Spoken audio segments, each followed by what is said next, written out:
Kemerdekaan Indonesia tanggal 17 Agustus tahun 1945 telah dikumandangkan Soekarno-Hatta di Jalan Pegangsaan Timur 56 Jakarta. Namun Jepang tetap merahasiakan terjadinya peristiwa bersejarah itu. Terutama kepada pasukan pembela tanah air, peta, kabar tersebut ditutup rapat-rapat. Banyak tentara peta di luar Jakarta yang belum tahu Indonesia telah merdeka dan sang saka merah putih telah berkibar.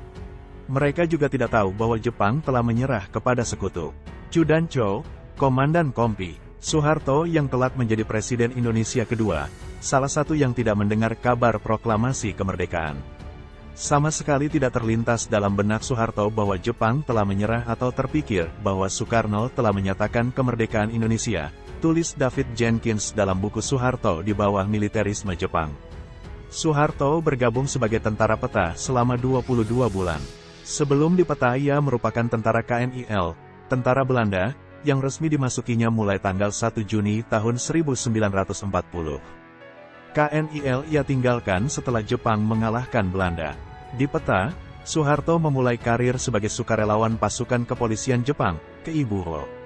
Pada tanggal 1 Desember tahun 1942 bersama sejumlah temannya, ia mendaftar ke Ibuho Yogyakarta.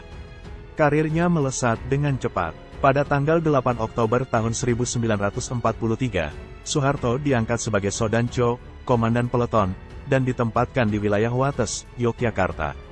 Pada tahun 1944, setelah mengikuti pendidikan militer lanjutan di Bogor, Jawa Barat, ia diangkat menjadi Chudancho.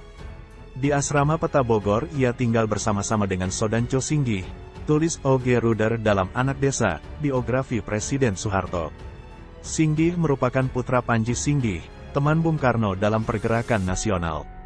Pada tanggal 16 Agustus tahun 1945, Singgih bersama Sukarni terlibat dalam penculikan Bung Karno dan Bung Hatta yang dikenal sebagai peristiwa Rengas Dengklok. Pada tanggal 15 Agustus tahun 1945, di mana para tokoh pergerakan di Jakarta mengalami situasi tegang, Soeharto berada di Brebek, Nganjuk, Jawa Timur, di kawasan lereng Gunung Wilis. Ia di Brebek sejak Maret tahun 1945.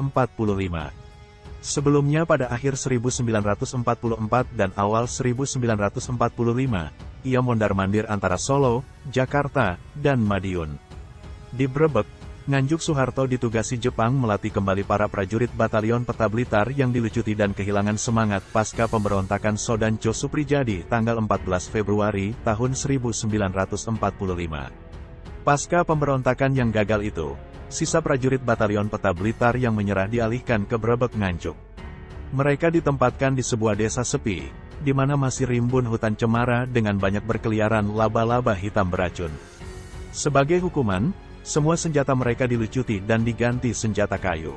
Soeharto dikirim ke Brebek, melatih anggota peta junior untuk menjadi Bundancho, sehingga dapat menggantikan senior mereka yang ditahan Jepang, tulis David Jenkins. Pada tanggal 18 Agustus tahun 1945, yakni sehari proklamasi kemerdekaan, Soeharto masih belum tahu Indonesia telah merdeka. Ia semakin tidak mengerti, ketika usai melatih prajurit peta, tentara Jepang tiba-tiba memerintahkan semua untuk bubar. Begitu saya selesai melatih prajurit-prajurit peta tersebut, kami diperintahkan bubar, kata Soeharto dalam memuarnya seperti dikutip dari buku Soeharto di bawah militerisme Jepang.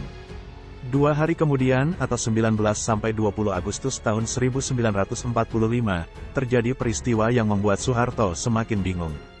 Peta dinyatakan telah dibubarkan disusul pelucutan senjata oleh tentara ke-16 AD Jepang. Sebanyak 13.000 pucuk senjata diserahkan tanpa terjadi insiden. Yang diketahui Soeharto, sesudah kesatuan-kesatuan peta menyerahkan senjata, sejumlah perwira tentara Jepang tiba-tiba muncul secara rahasia di lereng Gunung Wilis.